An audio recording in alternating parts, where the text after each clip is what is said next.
Oi, pessoal, tudo bem? Na aula de língua portuguesa do quinto bloco, nós vamos trabalhar com substantivo. O substantivo ele é uma classe de palavra responsável por nomear seres, lugares, objetos, coisas em geral que possuem nomes, ok? Aqui eu coloquei alguns exemplos para vocês do substantivo em geral, como cadeira, Itatiba, cachorro, lâmpada, flor, Snoopy, entre outras coisas que estão presentes no nosso dia a dia, tá? Então, existem vários tipos de substantivos. Eles são nomeados de acordo com a sua função, né? Cada um é relacionado à característica daquilo que está nomeando. E a gente vai ver a seguir, são 9 tipos, os 9 tipos de substantivos. Alguns vêm em pares, outros individual. Os primeiros que nós vamos ver são substantivos comuns e próprios. O que são eles? Os substantivos próprios são aqueles que são escritos com inicial maiúscula, porque eles dão nomes a seres, lugares específicos, diferenciando uns dos outros da mesma espécie. Então, por exemplo, Camila é o nome que se dá a alguém do gênero feminino, né? Snoopy, nome de cachorro, por exemplo. São Paulo, pode ser nome de estado ou cidade, tá? Já os substantivos comuns são os que nomeiam seres de uma mesma espécie sem diferenciar uns dos outros, né? Então, quando eu falo, por exemplo, cachorro, pode ser qualquer cachorro, eu não estou especificando um. Menina, pode ser qualquer menina, sem especificar uma. E cidade também, qualquer cidade, sem especificar uma, tá? Então, essa é a diferença entre os substantivos comuns e os substantivos próprios. E aí, os substantivos comuns são escritos com letras minúsculas, inicial minúscula mesmo, tá bom?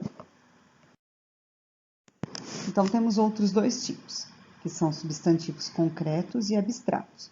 Os substantivos concretos nomeiam seres reais ou imaginários, mas são aqueles seres que a gente sabe a forma, né? A gente imagina, a gente cria uma forma, existe uma forma para eles que a gente já conhece, tá? Por exemplo, vento, sol, fantasma. E eles não precisam de outros seres para existir.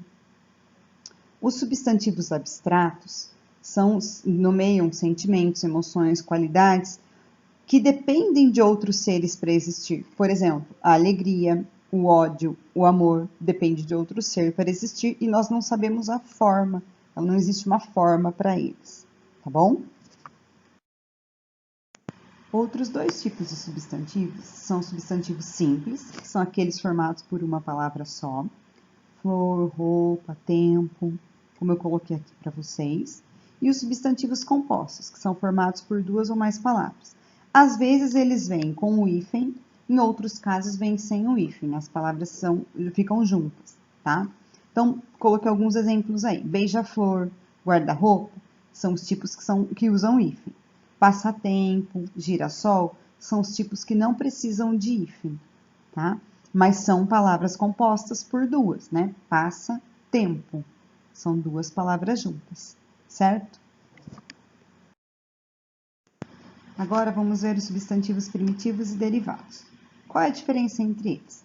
Os substantivos primitivos não são originados de outras palavras, pelo contrário, são eles que vão dar origem a outros substantivos que são os derivados. Então vejam só, os primitivos: terra, casa, tinta. Os derivados, eles vêm originados de outras palavras. Por exemplo, terraço, casarão, tinturaria. Entenderam como eles funcionam? Eles dão nomes ao mesmo tipo de coisas, só que de maneiras diferentes. Um depende do outro aí, né, para existir. O derivado depende que exista o primitivo para que ele também exista, tá bom? E por último estão os substantivos coletivos. Os substantivos coletivos são aqueles que nomeiam um conjunto de seres ou objetos da mesma espécie. E eles são escritos no singular, tá? Então, coloquei aqui alguns exemplos para vocês, como buquê. Buquê é um conjunto de flores. Molho. Molho é um conjunto de chaves, né? Molho de chaves. Enxame é um conjunto de abelhas. Constelação é um conjunto de estrelas. Por aí vai, nós temos diversos tipos de substantivos coletivos. Vale dar uma pesquisadinha aí, tá bom? Pessoal, espero que vocês tenham entendido e tenham gostado. Qualquer dúvida, eu estou à disposição de vocês. Boa semana, um beijo.